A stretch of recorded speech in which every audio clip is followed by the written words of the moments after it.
Alrighty, yo, what's going on, everybody? It's your boy, Mr. DDG94 here, back with another reaction video. Today, we finna react to how the South took over the rap game.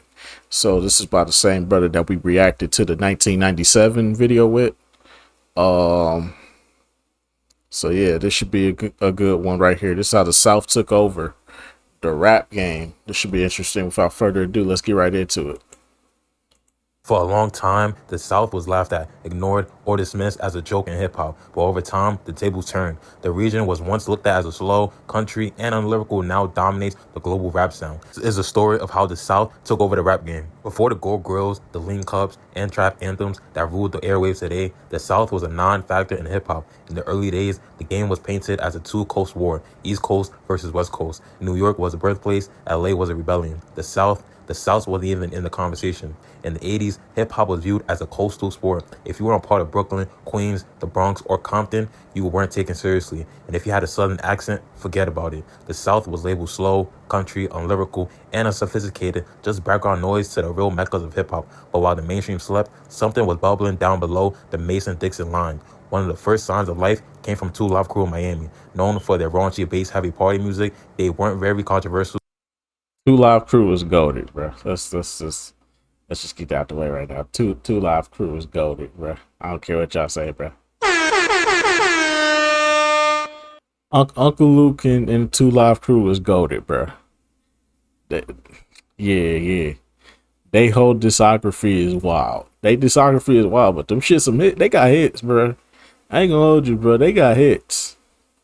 That Miami bass sound, that shit was fire, bro. I ain't gonna hold you.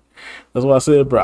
I've been telling y'all, bro. I've been listening to a bunch of Freaknik music as of lately. I don't know why. I just been listening to a bunch of Freaknik music. I've been listening to a bunch of Miami bass music. I've been listening to that early '90s Atlanta bass music. You know what I'm saying, from Jermaine Dupri and stuff like that.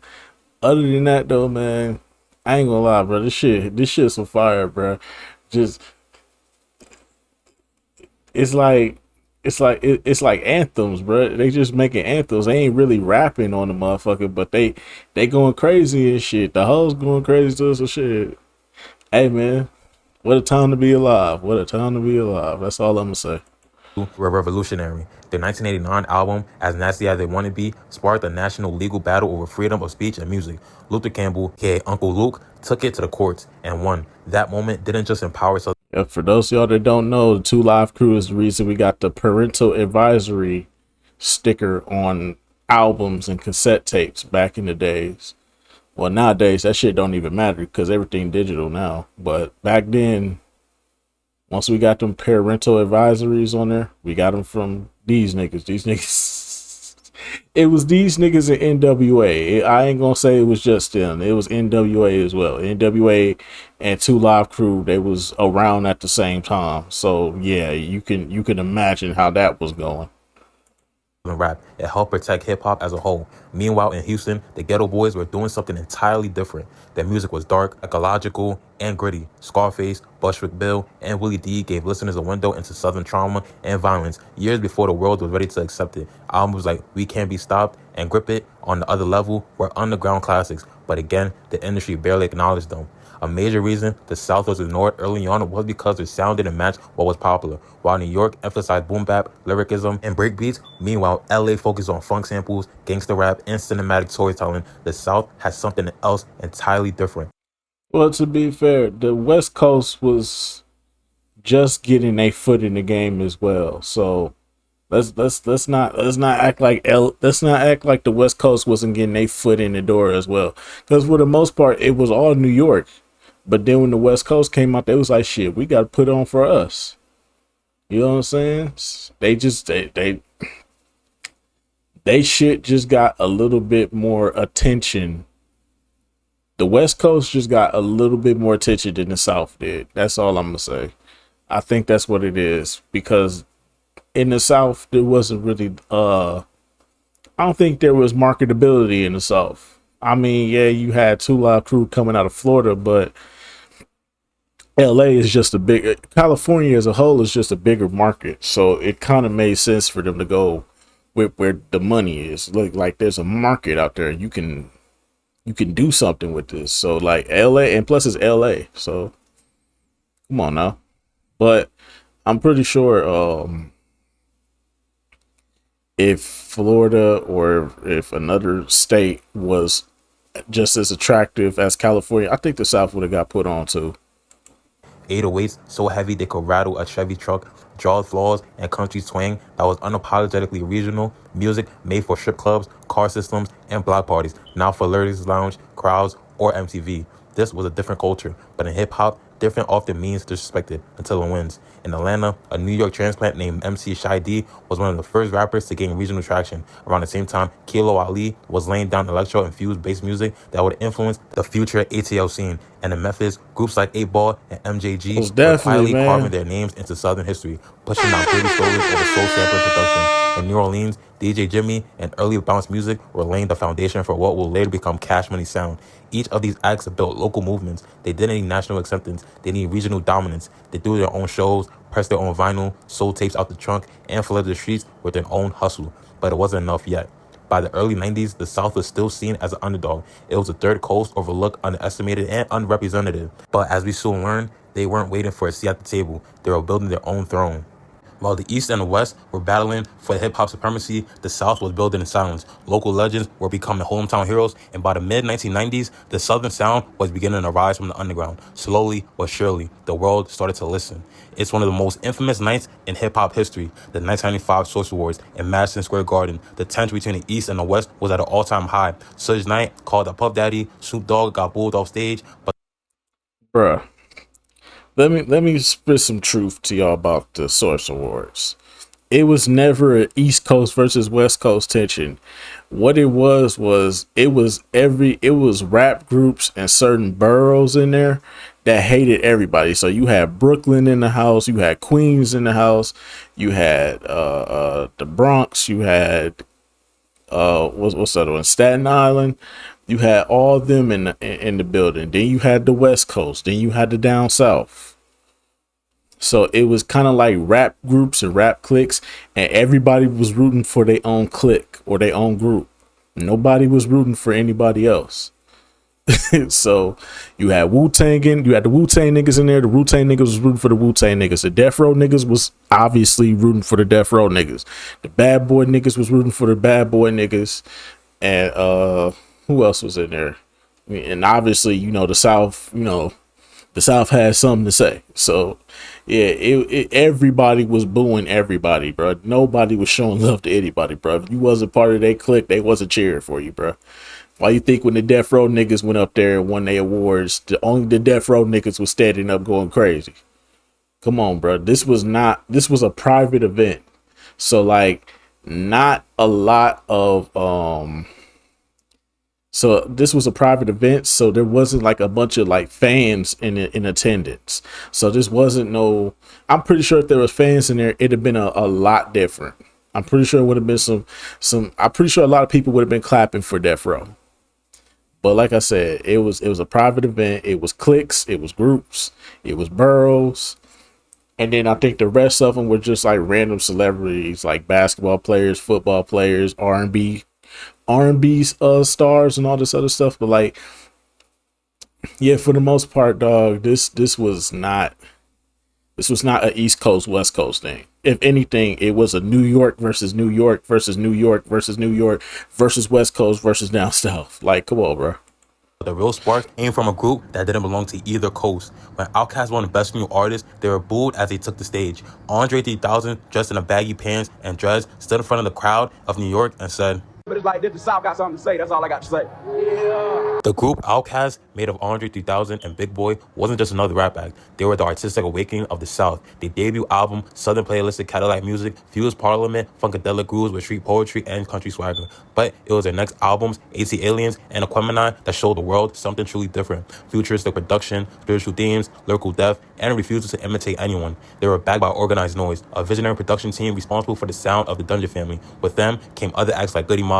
1995, they dropped their debut album, Soul Food, that introduced the world to a new kind of conscious Southern rap, political, poetic, and grounded in Southern black life. Together, they redefined what Atlanta could be in hip-hop, not just a party scene, but a creative epicenter. While Atlanta was bringing innovation and artistry, Houston was RP building an entire different Swisher. wave. Deep in Texas, a quiet revolution was happening. RP One Swisher, child and a man. screwed beat at a time. Or The DJ late Screw. legendary DJ Screw was reimagining how music sounded by slowing down RP songs, DJ doubling Screw, hooks, man. repeating phrases, and dragging vocals into syrupy territory. He created a vibe that matched the city's lean-soaked slow motion culture. His Screw tapes became underground classics, shared and duplicated across the South. Out of this scene emerged the Screwed Up Clique, and further into the mainstream came the duo UGK, consisted of Pimp C and Bun B. Their music was gritty and bluesy, filled with southern pride and street gospel. Pimp C played the preacher. Bun B was Professor. UGK's 1996 debut album, Riding Dirty, became a southern classic without major radio play or video rotation. Proof that the streets were listening, even if the music industry wasn't. Further east, Memphis was becoming a breeding ground for hardcore, sinister rap music. While the east had Wu-Tang and the west had Death Row, Memphis had something even darker, 3 6 Mafia. Formed in the early 1990s by DJ Paul, Juicy J, and Lord Infamous, 3 6 Mafia brought eerie, hardcore RP, sounds, Gangsta rattling Doo and bass, Lord and Infamous. chants that felt more like cult rituals than a rap record. They rapped about demons,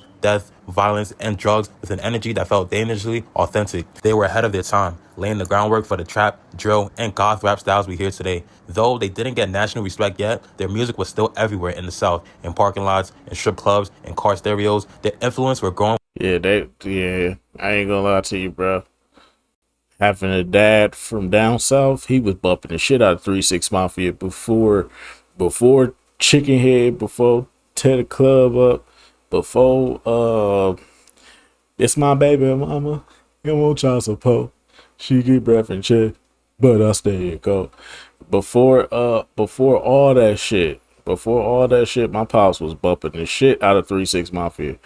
Like, I was like, what the fuck is this shit? This horror music ass, this Jason Voorhees ass music that he was listening to, dog. This shit used to scare the fuck out of me as a kid, bro.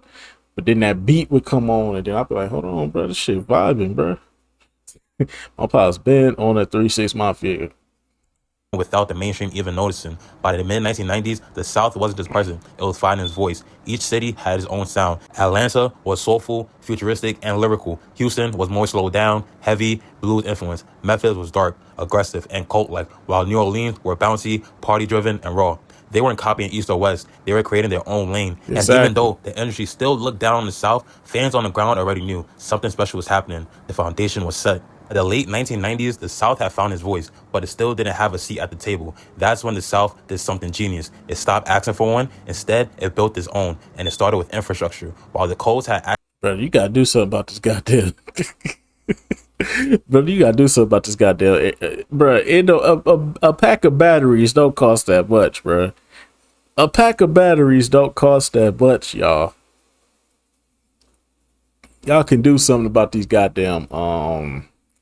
fire alarms, bro. Smoke detectors, bro. God damn. That motherfucker beeping like a motherfucker, dog. Access to major labels, established press, and radio relationships, the South has to do it themselves. That meant forming their own labels, pressing their own CDs, building their own street teams, and turning independent hustle to empires. This wasn't just about music. It was about ownership, branding, and business. No one changed the South industry landscape more than Master P. Born in New Orleans, but raised in Parley and Richmond, California, Percy... One time for the GOAT, man. One time for the GOAT, man. One time for the GOAT, man. Where's that? Where's that? Here we go. That's what I'm talking about! That's why he's the MVP! That's why he's the GOAT! The GOAT! One time for the GOAT. One time for the tank, one time. One time for the tank, one time, man. Studied the independent game like a general. In 1991, he launched No Limit Records, and by the mid-1990s, he had built an absolute machine. Master P wasn't just a rapper. He was a businessman, executive, director, and marketer. No Limit put out dozens of albums a year with the same visual branding, pen and pixel artwork, tanks and soldiers, gold and platinum themes. Even if you didn't own the artist, you knew it was No Limit. Key moves like this, it was distributed through Priority Records while owning his masters, a move that gave him a larger cut of the profits than any rapper had seen at the time. Signed talent like Silk the Shocker, C-Murder, Mia X, Mystical, Fiend, Soulja Slim, and more. Ghetto D's 1997 album and P, The Last Dawn, which released in 1998, were certified platinum, proving the South could sell big without New York or LA. Master P wasn't just feeding his city, he was feeding generations. Yep. While No Limit was flooding the streets, another label from New Orleans was crafting a tighter, younger, and more cohesive crew. This is where the South officially took over, bro. Once Master P got through the door, Cash Money came in. Then Atlanta just dropped a influx of artists out there. It was over after that, bro. Yeah. This is officially what the South took over, because when these niggas came out, bro, with girl, you look good with you back that thing up. You's a big fine woman with you back that thing up. Juvenile dropped 400 degrees. Good times, good times. Then they dropped the bling bling. Every time I come around your city, bling bling. Pick a ring, heard about 50, bling bling. Every time I ride through, ride, bling bling. Bruh, it was over, bro. The South had it, bro. Say what you want, bro, but the South had it at this point. I keep telling y'all, bro. By the end of the 90s, the South already had it. Y'all just didn't realize it. Y'all just didn't realize it. Cause yeah, they was pushing DMX. Yeah, they was pushing Jay-Z. Yeah, they was pushing Lauryn Hill. You know what I'm saying? Yeah, they was still pushing Snoop and Dre. Yeah, they had Eminem. The South had it, bro. The South, the influence of the South was too heavy, bro. That label was Cash Money Records. Founded by brothers Brian Birdman Williams and Ronald Slim Williams, Cash Money became the flashier, more youthful counterpart to No Limit. Their key signing was a teenage phenom named Lil Wayne, along with Juvenile, BG, and Turk. Sir, it was Juvenile. Stop it with this Lil Wayne propaganda, bro. Stop it with this Lil Wayne propaganda, bro. Stop it. Stop it. It was Juvenile, bro. Juvenile was a superstar. Lil Wayne didn't get his shine until these niggas all left. Once all these niggas left, then Lil Wayne got his shine. Lil Wayne was not outshining Juvenile on any given day, bro. When Juvenile left, everybody was done with Cash Money, bro. We wasn't checking for no Lil Wayne. Lil Wayne had a lot to prove, bro. Like, don't get me wrong, he did his thing on that first Carter, and in the second Carter, he did his thing there too. He didn't really get it going until like late 06 going into 07. That's when people started looking at Wayne. Nobody was really looking at Wayne, bro. Stop it, man. Y'all gotta stop it. Stop it. Stop the propaganda. Stop the cap, man. Nobody was checking for Lil Wayne, bro. Juvenile was a superstar, bro. Juvenile is a superstar.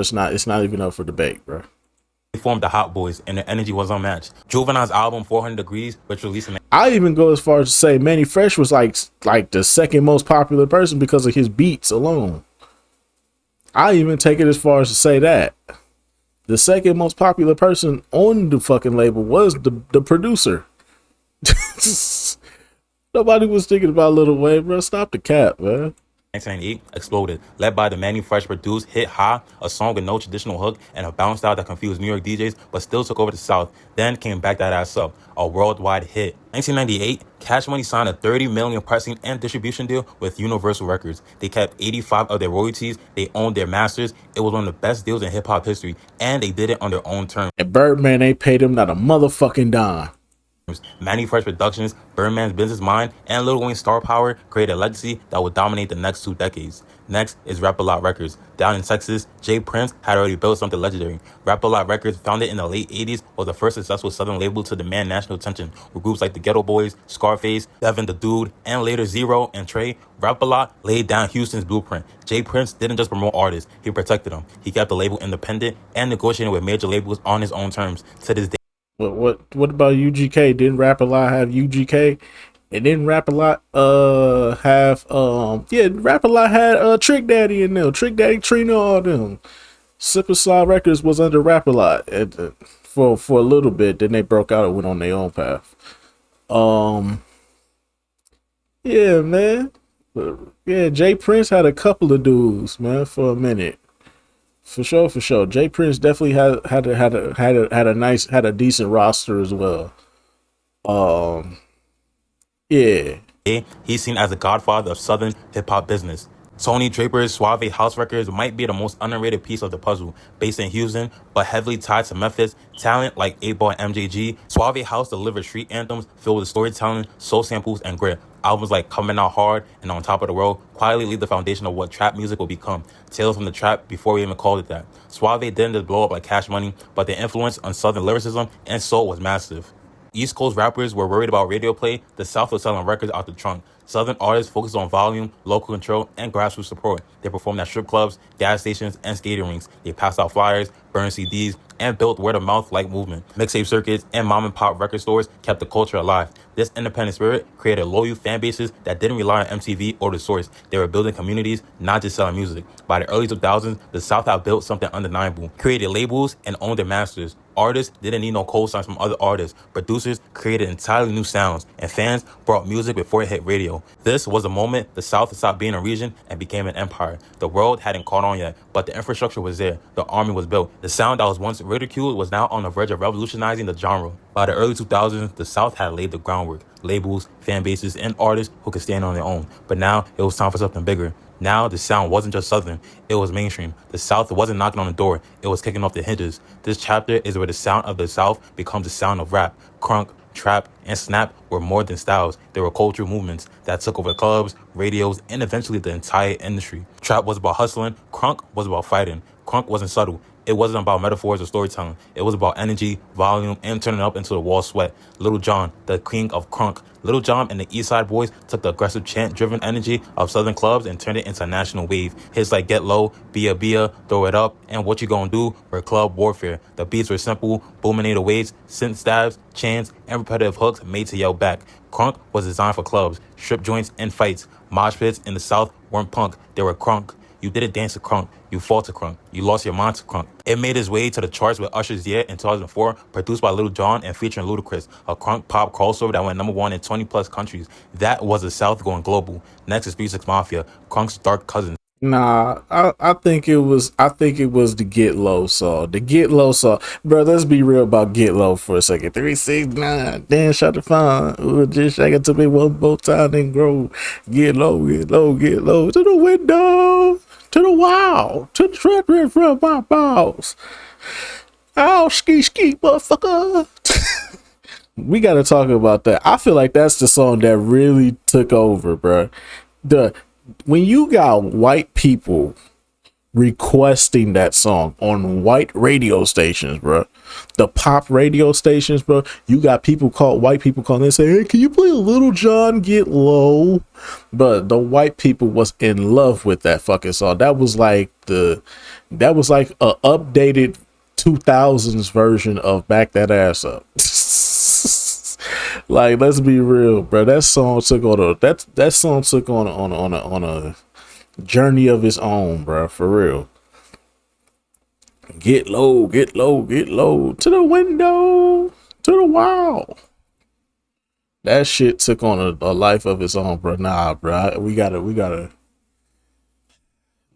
give it up for this. We gotta give it up for that. I think that's when the South went global. I know, yeah. I think you could say yeah, but I feel like that was the big one, because that led to yeah.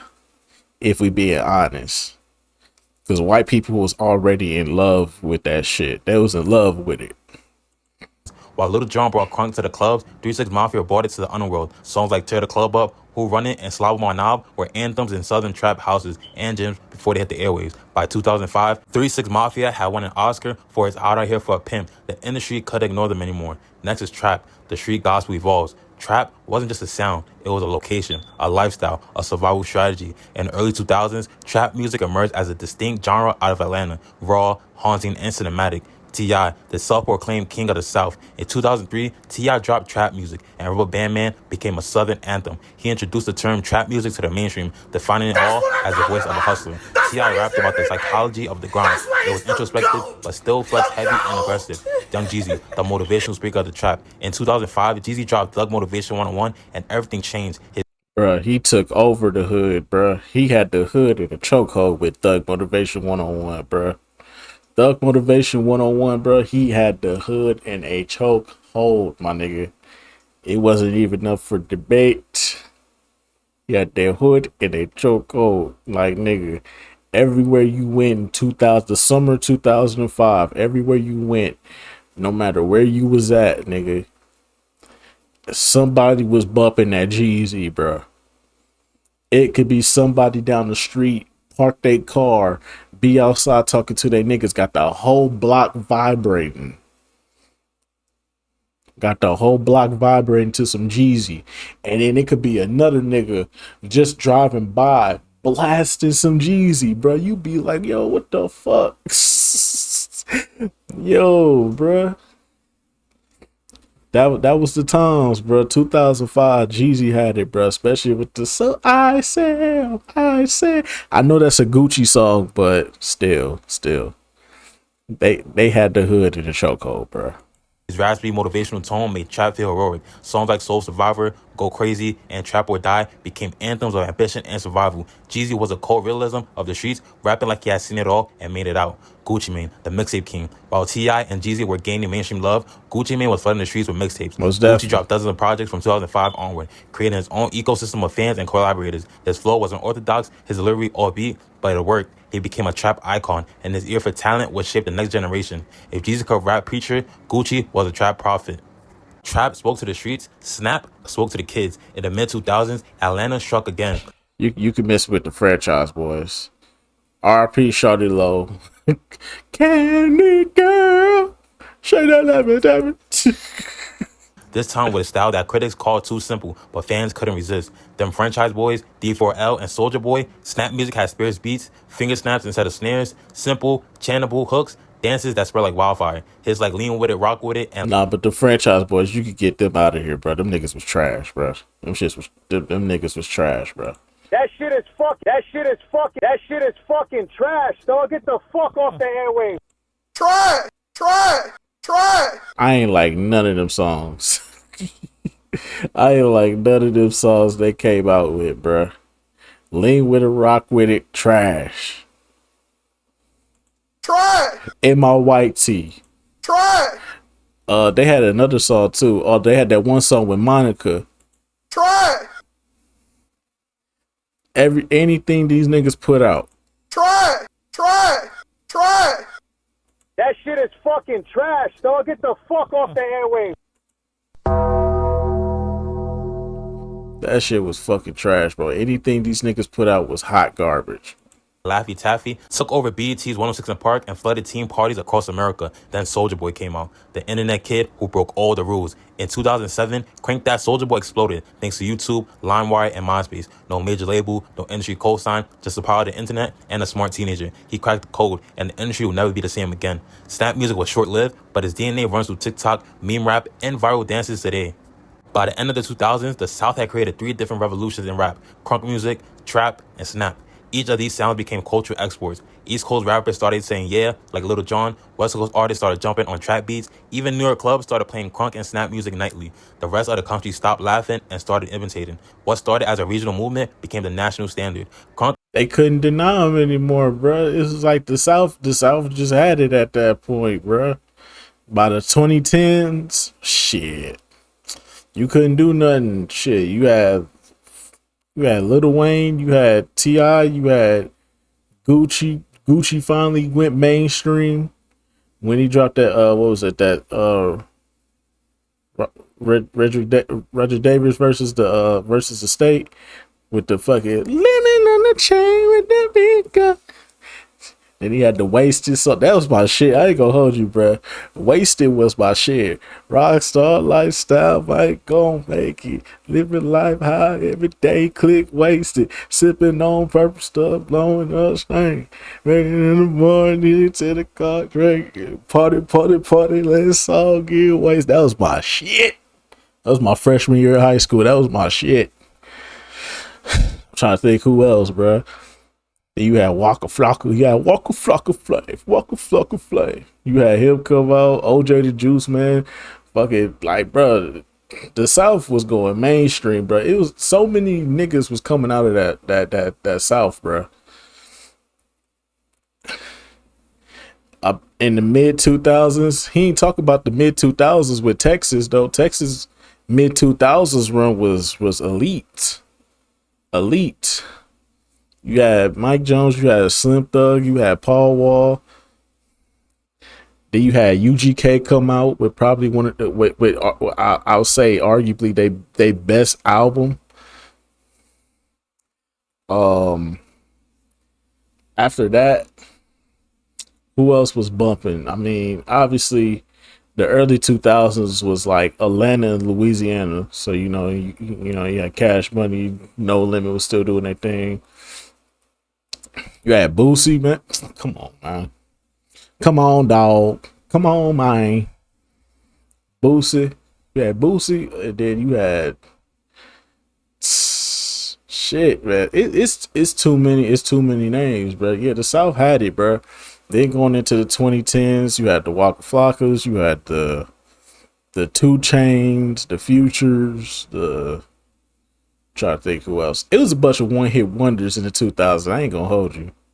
The 2000s were full of one-hit wonders. I ain't gonna even hold you, bro. Some niggas had like 1 or 2 good songs, and then they was done. But for the most part, though, the South was pretty much on top with the music game. Made you wild, trap made you grind, snap made you dance, and they all made you listen. Trap music wasn't just a sound anymore, it became the foundation of hip-hop, and by the end of 2000s, it was clear, trap was evolving, expanding, and taking over the world. The street-born style that once lived in Atlanta's dope houses and basements now became a global phenomenon, and the mixtape era was a fuel that lit the fire. Before Spotify and Apple Music, there was a DatPiff, live mixtapes, my mixtapes, and burnt CDs from the corner stores. Trap artists realized something key. You don't need a major label to win. You need output. Nobody embraces more than Gucci Mane and Future. Gucci Mane, the trap general. Between 2008 and 2013, Gucci dropped an absurd number of projects. Rider on the Wall, Chicken Talk, Birdprint, Trap God, and many more. He built an empire without radio, TV, or label push. Every street in Atlanta knew him. Every trap house had him on repeat. He introduced and co-signed future legends like Young Thug, Migos, Pee Wee Longway, Waka Flocka, Metro Boomin, Zaytoven, and more. Gucci Mane wasn't just an artist, he was a pipeline. If you came through Gucci, you were stamped. Future, the codeine poet. In 2011, a raspy voiced melodic artist emerged out of Atlanta's Dungeon family lineage. Future combined Gucci Mane's work ethic, T-Pain's auto-tune influence, and Trap's emotional weight. His mixtapes, Dirty Sprite, True Story, Astronaut Status, built a cult following, but it was his 2014-2015 run that turned him into a legend. Monster, Beast Mode, 56 Nights, DS2, Dirty Sprite 2, What a Time to Be Alive with Drake. Future made trap melodic and cinematic. He rapped like a man drowning in fame, drugs, and heartbreak. It was toxic, it was beautiful, and it dominated. Trap's evolution wasn't just rappers, it was about producers. Lex Luger was one of the founding fathers of the trap sound. His beats on Waka Flocka's Harder in the Paint and Rick Ross, BMF. Over Zaytoven, my nigga? Are we forgetting about Zaytoven, my nigga? Zaytoven was the real was the real pioneer of trap music. What are we talking about here? Zaytoven is the nigga that made So Icy. What are we talking about here? My nigga, no, not at all. I don't agree with that at all. Listen, Lex Luger had his moment. I will give him that. But nigga, over Zaytoven, though, who been around since 2005 and still making bangers to this day? Come on, bro. You tripping. Brought movie level intensity to the streets. Jay-Z and Kanye even brought his style for Watch the Thrones, HAM. Metro Boomin became one of the most sought-after producers in the game. Subtle, haunting, polished. Metro made beats that were dark but clean. Collaborated with Future, 21 Savage, Travis Scott, and The Weeknd. His iconic tag, If Your Metro Don't Trust You, became part of pop culture. Zaytoven, Trap's church organ. Most definitely. Played like a gospel pianist in a crack. Put some respect on the OG, man. Put some respect on Zaytoven's name, man. House. His chemistry with Gucci wasn't a match, brought live instrumentation and southern soul to trap. This new era of production wasn't rough around the edges, it was refined. Trap became cinematic, and everyone wanted in. The biggest artists in the world started using the trap as their canvases. Beyonce's Formation had trap gems. Drake's If You're Reading This Is Too Late leaned heavy into Atlanta sounds. Migos' Triplet Flow became the default flow for rappers across the globe. Even pop stars like Rihanna Grande and Justin Bieber tapped trap styles production for hits. At this point, trap wasn't regional, it was global pop music with street roots. Migos, the Flow Architects, Raindrop, Drop Top. With one line, Migos with the rap world. Their 2013 single, Versace, especially with the Drake remix, introduced their triplet flow to the mainstream. A flow that sounded like rapid fire. Stir Fly, Bird Fly, Third Eye, Word Guy. Critics once mocked it, then everyone started doing it. By 2017, Bad and Bougie went #1. Migos had conquered radio, memes, fashion, and festival stages. Like I said, bro, if Kendrick never dropped in 2017, bro, the Migos would have had 2017, bro. There's no denying that, bro. The Migos had 2017 in a chokehold, bro. But when Kendrick came through, get all that bullshit out the way, my nigga. We Bad and Bougie, we done with Bad and Bougie.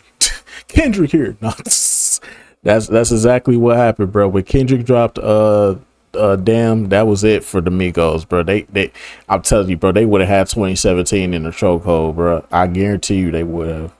all from North Atlanta's 21 Savage, deadpan, monotone, cold realism. He rapped like someone who had nothing to prove. NBA Youngboy, Baton Rouge prolific, pain-filled prophet, millions of streams, no radio, just loyalty. Kodak Black, Florida's troubled genius, deep pain behind every line. These artists reminded the world trap is still rooted in struggle and survival, and pain turned into poetry. As the 2010s rolled on, mixtapes became albums, and SoundCloud turned nobodies into stars overnight. But the formula stayed the same. Heavy 808s, decades, New York was the birthplace. LA was rebellion. But by the 2010s, a quiet truth had become impossible to ignore. Atlanta wasn't just a part of the conversation anymore. It was the conversation. The South hadn't just taken over. Atlanta became the new capital for hip-hop. From fashion to slang, flows to beats, Atlanta wasn't just setting trends. It was manufacturing the future in real time. Number one, infrastructure. Atlanta had everything a rising artist needed. Independent labels, top-tier producers, recording studios like Patchwork, Stinktonia, and Tree Sound, video directors like Moshe Family and Key Motion, media hubs like Worldstar, Say Cheese, DJ Smalls, and Vlad TV filming interviews weekly. Atlanta became self-sufficient. You could blow up without leaving the city. Number two, style and sound diversity. Atlanta didn't have one sound, it had every sound. Crunk, trap, experimental, auto-tune melodies, mainstream pop rap crossovers. If New York had the blueprint, Atlanta had a playground. Number three, artist ecosystem. Atlanta wasn't competitive like other cities. It was collaborative. You'd hear Future on the Thug track, Thug co-signing Gunna. Yeah, that's what destroyed dear to all the East Coast New York niggas. The fact that y'all don't unify is why y'all don't win. The South unifies. That's why they win. They collaborate. They make shit together. Now some of them have disbanded over time. You know, Young Thug and Gunna, they've separated and gone their separate ways. But like, it's not as bad as New York though. Okay, New York, everybody hates everybody. 50 Cent hates everybody. Jay-Z tries to overtake everybody. You know what I'm saying? Certain rappers just stay in their own lane and don't even mess with anybody aside from their cliques, bro. If you ain't from the Brooklyn area, if you ain't from the Bronx area, if you ain't from the what's the other spot? The Queens area, niggas not fucking with you, bro. They stay in their area. See, everything's so territorial, everything's so spread it out, everything's so separate. That's why y'all don't win. If y'all locked in and just said fuck the boroughs and just became unified as one and just said we just fucking New York, y'all would probably be back in the top. Y'all probably be back in the range, bro. But y'all don't unify. The West has fucking unified. Kendrick got the whole West Coast unifying and shit, bro. Crips and Bloods, nigga. Hoovers, 60s, 80s, A-Tray. Nigga, they all collaborating, bro, over there. The West is about to have a second shift. And meanwhile, y'all East Coast New York niggas, y'all finna get left in the dust again. Cause y'all don't know how to fucking come together. Cause y'all making fucking drill music and shit. Talk about, I popped that nigga that week at, well, I'm gonna be honest with y'all, that New York drill, that shit is garbage. Y'all, the fact that y'all still doing that in 2025 is crazy, bro. The fact that in 2025, y'all niggas still doing New York drill music.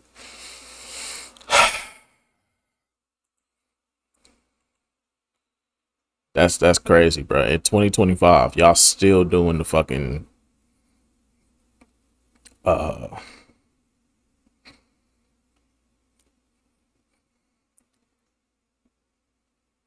y'all still doing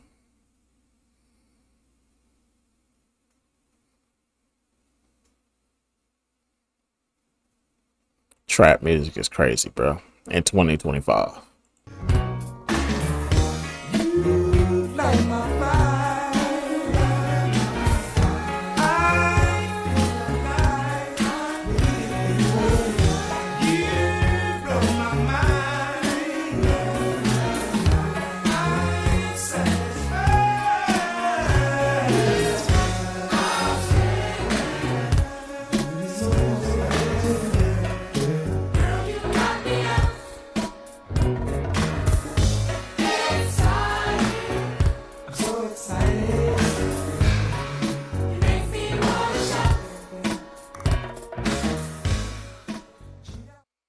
I'm just saying, bro, y'all still doing New York drill in 2025, bro. Y'all, no, we was done with that shit when y'all first started doing it. The fact that y'all still out here doing it, y'all, and y'all leader is Ice Spice, that's sad, bro. The hottest rapper in y'all city is Ice Spice, bro, and she fell off. That's crazy, bro. How Ice Spice fell off and she's still y'all most relevant rapper, bro. How somebody who fell off still your most relevant rapper, bro?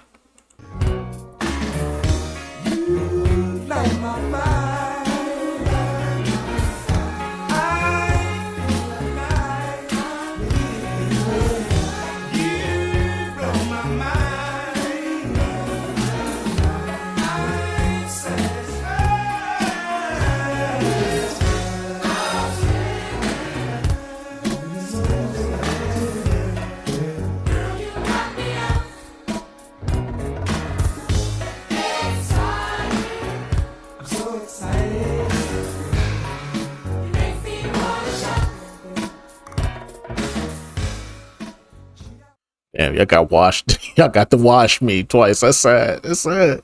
I was just saying though, man. Y'all East Coast New York niggas, man. Y'all down bad, bro. Y'all down bad, bro.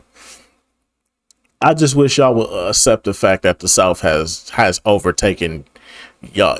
Y'all really think y'all really still think y'all up. Like it's sad, bro. Niggas on the East Coast really still think they up. You been done. You been washed. The West Coast is starting to overtake y'all now. Come on, dog. It's a damn shame, bro. Y'all ain't got nobody. All y'all legends are either old, irrelevant. Y'all don't have no young stars that y'all can run to real quick. Y'all banking on Joey Badass to get into a beef with Kendrick so that way y'all East Coast niggas can come up, bro. Y'all trying to come up off Kendrick. Trying to start another East Coast, West Coast beef so y'all can come up, bro. Fuck out of here, bro. Ain't nobody checking for y'all, bro. Ain't nobody checking for y'all, bro. Just accept the fact that y'all sound has been dead for a while now, bro. Nobody's trying to listen to that 90s boom bap rap shit, bro. That lyrical, spiritual, miracle, lyrical shit, bro. Nobody's listening to Griselda, bro. Nobody's checking for Benny the Butcher, bro. We not checking for that, gang. No. Okay, we good on that. You see how the South has changed their sound so many fucking times. It's crazy how they changed their sound so many fucking times, but yet the East Coast, the New York East Coast, they can't seem to get out of the. Either you biting a nigga style, either you biting somebody's style. Y'all biting drill music from Chicago and UK. You biting they styles, trying to make your own shit. It's a walking L at this point. Like my nigga, like my nigga, stop it. Kirkland, nigga, Papa Zan, Papa Trump, show you the fucking man. Nigga got no dreams of goals, traveling by the rap the way I want it, don't matter. I dance with the devil, I'm walking off in the Papa lot. If I never. Like, bro, just put the fries in the bag, bro. Just put the fries in the bag, my guy. Put the fries in the bag, bro. You washed. I'm sorry, it's over. It's over. 1, 2, 3.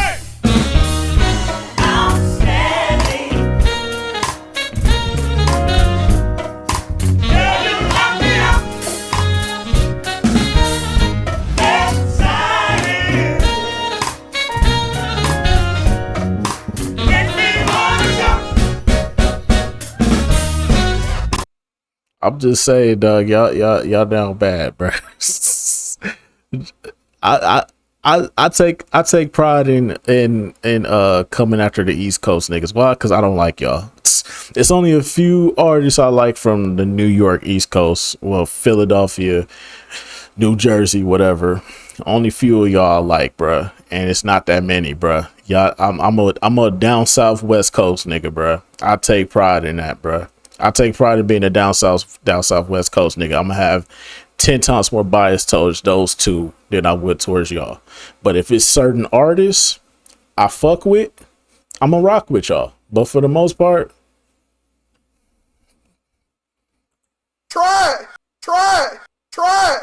That shit is fucking trash, dog. Get the fuck off the airwaves. I'm just keeping it real with y'all. I really don't like East Coast music, bro. I don't. Gunna mentoring Little Baby, Baby featuring on the 21 Savage single, 21 working with Metro, and the rest of the new wave. Everyone helped each other win. No artist represented Atlanta's evolution more than Little Baby. Came from the same streets as Young. All right, bro, you lost me here. Yeah, this is where you lost me here. This is where you lost me here, bro.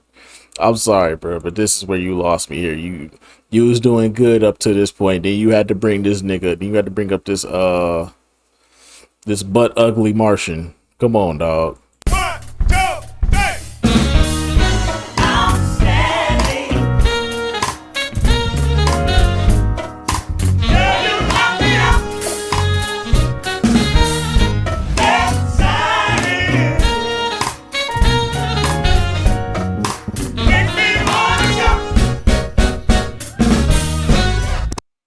I'm just saying, bro.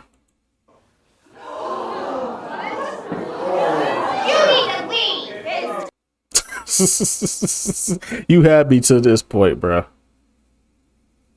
Little baby, butt ugly Martian looking ass. Nah, bro. Fuck out of here. Thug and Pee Wee Longway released Harder Than Ever, Street Gossip, and My Turn, a commercial and critical breakthrough. In 2020, The Bigger Picture became the anthem of the George Floyd protest, showcasing Baby's death beyond trap talk. He started as a hustler and became a leader. Little Baby's rise proved that you could come from the bottom of Atlanta and still be accepted on CNN and Billboard at the same time. Atlanta's influence stretched far beyond just sound. Fashion, skinny jeans, rockstar aesthetics, iced out chains, skate culture, Thug and Gunna made nail polish, purses, and tight pants hood acceptable. Slang like cap, no cap, drip, slat, pushing P. Bruh, making fingernail polish, purses, and skirts is not something to brag about, bruh. That is not something you brag about, bruh. Hell no. Hell no. Hell no. You some freaky ass nigga. You're not that guy, pal. Trust me. You're not that guy. That is not something you brag about, bruh. For real.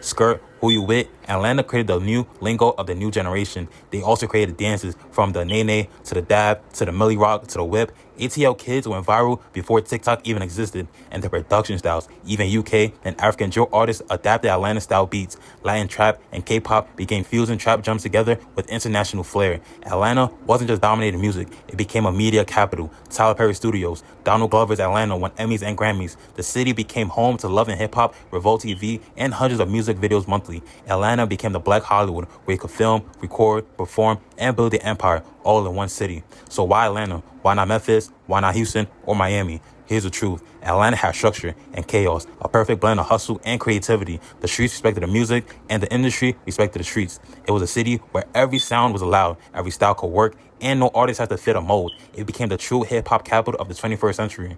Remember when Andre 3000 stood on stage at the Source Awards in 1995 and said, "The South got something to say"? Now look, Atlanta said it, Atlanta shouted it, and Atlanta never stopped speaking.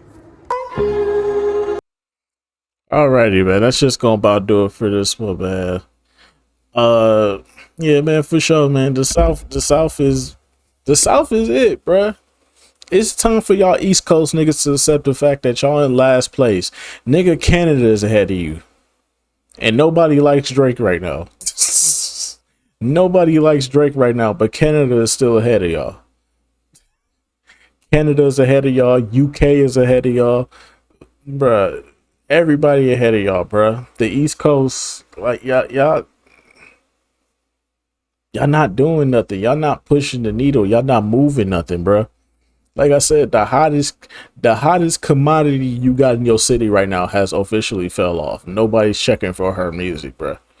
That should tell you everything you need to know. But anyways, though, that's just gonna about do it for this one. I already know I'm finna get a lot of flack from East Coast niggas. I bring it on. Bring it on. I want all the smoke. Bring it on. I want all the smoke from you East Coast niggas. What y'all finna say, bro? What y'all finna say? Fuck the South. Fuck you in the South, motherfucker. It's about New York. We always been the best. Not anymore. Not anymore. Y'all out here looking like Celtic Shack out here, bro. Y'all out here looking like Celtic Shack, bro. Come on, bro.